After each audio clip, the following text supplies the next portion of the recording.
Hi, everyone. My name is Tiffany Ennis, and I'm a member of the National Coalition of 100 Black Women Oakland Bay Area chapter, and I'm a member of the Health Committee.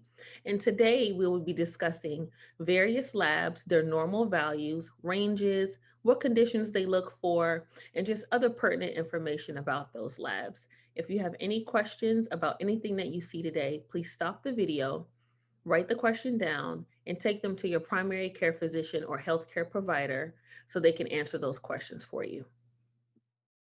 So for the hemoglobin, those tests are performed as a complete blood count, as we just talked about, and hemoglobins are proteins in the red blood cells that transmit oxygen to the body's vital organs and also transports carbon dioxide, CO2, from your organs to your lungs. And that's really important because that's actually how the blood picks up the oxygen to your lungs. And hemoglobins are very high in iron, which means that they are responsible for that the bright red color that you see. Hemoglobin is often expressed in grams per deciliter. That's what you see, that G/DL there. And usually patients with low levels of hemoglobin have something what we call anemia. And so these are the normal ranges here for a female and a male. And the next part that makes up a CBC is the red blood cells, also known as RBC. And this is the normal ranges for female and males. And the red blood cells actually acts like a vehicle, like that transport oxygen and carbon dioxide to and from the lungs to the body tissues and vice versa. And the red blood cells or erythrocyte count is usually measured in millions per cubic millimeter. And usually a patient with low RBC counts can have a condition called aplastic anemia. And the next one we'll talk about is the white blood cells, which is a WBC.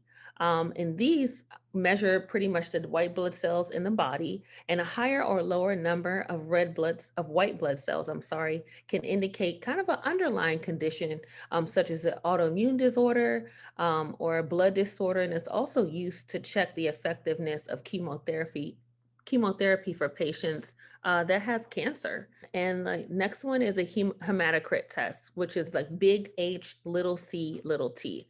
And this right here, this test is another part of the CBC, and it's actually used to diagnose and monitor other medical conditions. And it's represented as in a percentage of blood that is composed of the red blood cells. So patients your results may depend on the structure, the size, and number of your RB. And platelet counts, platelets or thrombocytes are cell fragments that are found in the bloodstream, and they form a clot over damaged blood cells. And measuring your platelet count is really important in checking for patient tendencies for bleeding and thrombosis here.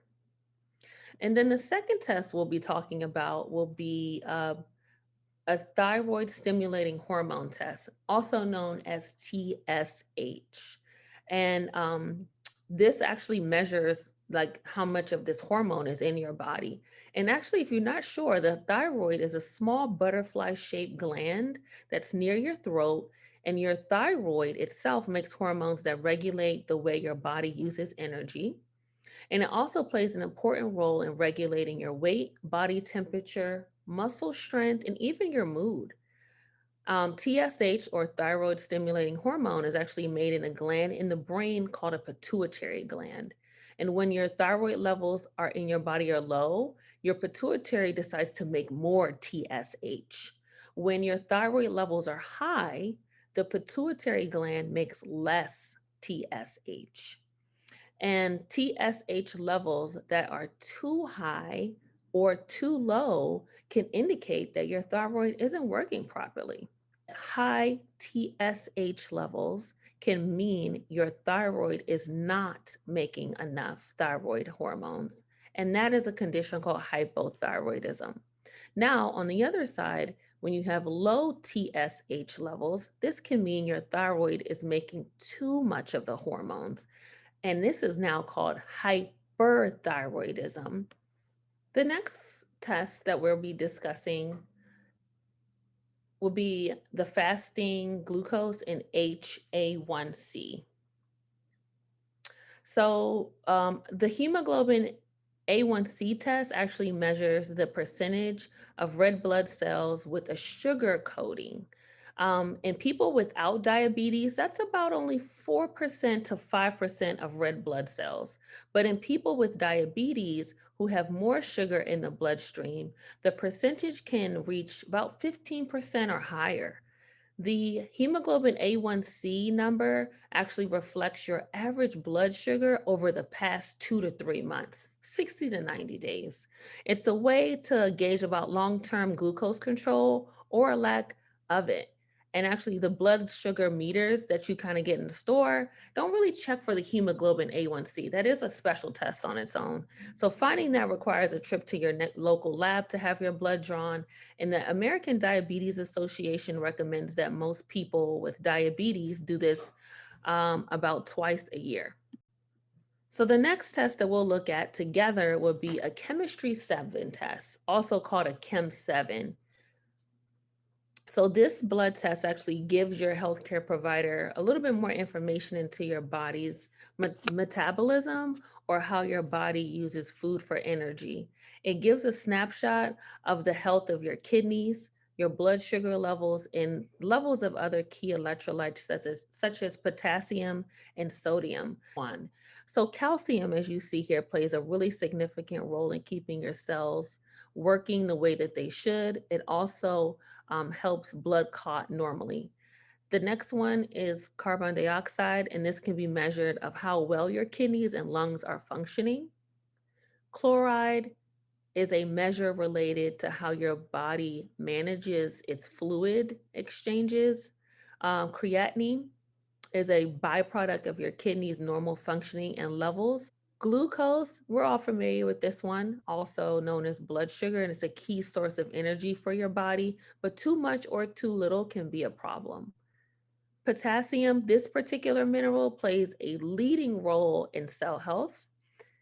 Your sodium levels is another mineral that's key, that plays a big role in making sure your cells, tissue, and blood have enough water to make sure they're functioning well. Your urea, nitrogen, or BUN, as you may hear, is another byproduct of kidney function that shows how well your kidneys are working. And the last and final test that we'll talk about is a lipid panel test. So again, like the CBC, these are actually comprised of multiple tests into one. And the lipid panel test actually measures fats and fatty substances used as a source of energy in the body. Lipids include cholesterol, triglycerides, HDL, known as high density lipoprotein, and low density lipoprotein, which is called LDL. And lipids are found in your body, in the blood, stored in the tissues. Lipid disorders such as high cholesterol may lead to life-threatening illnesses, or such as coronary artery disease, also known as CAD, heart attack, or even stroke. So your healthcare provider may order a lipid panel and use those results to prevent, check on, or diagnose a medical condition. And to prepare for a lipid panel, your doctor may order that you avoid eating 10 to 12 hours before the blood test drawn. So let's dig into what the panel measures. So the first one we'll talk about is the total cholesterol level. And knowing cholesterol levels is an essential part of understanding the risk for heart disease. And the American Heart Association recommends that everyone over the age of 20 get a cholesterol test. And cholesterol is actually a form of fat that's not all bad, but can have really harmful effects if not treated properly. And a result of 200 milligrams per deciliter or less is actually considered normal. 201 to 240 is mildly elevated, and greater than 240 is high. And high triglyceride levels over that 150 milligrams per deciliter also has an increased risk for heart disease attached to that somewhat. So let's dig into the HDL and the LDL. So HDL cholesterol levels, known as the good cholesterol levels. So the more there are, is the better. And the HDL result of 60 milligrams per deciliter or higher is good, as it protects against heart disease. So the next one we'll talk about is LDL, known as the bad cholesterol, which can deposit itself in your blood vessel walls. And over years, LDL cholesterol and other substances clog arteries in the process called atherosclerosis. And arteries in the heart narrowed by atherosclerosis can actually develop sudden blood clots, causing strokes and heart attacks. So for LDL, the lower, the better. And look at some of these values that we have here. And if your lipid test results come back not desirable, your healthcare provider may recommend lifestyle changes to reduce heart disease risks, such as dieting and having a diet low in saturated fat and cholesterol will help lower LDLs, and also adding fiber and plant steroids can help as well. The next thing they may order for you for lifestyle change may be exercise. So regular aerobic exercise can lead to having lower bad cholesterol and increase the good ones. So just getting out there, just taking a 10-15 minute walk, one step in front of the other, get some fresh air and just get to moving. And that's kind of what we want to promote here. Um, and so for patients with normal lipid results, it is recommended to have lipid testing every 5 years. And those with abnormal test results or those with other risk factors such as diabetes or hypertension will need more frequent lipid testing. Again, please contact your healthcare provider with any concerns or questions you may have regarding to your lab values, and just ask the proper questions for you. And you can't compare yourself to someone else in their health journey. You are responsible for you. And have a good night. And here are our references just in case if you want to jot them down.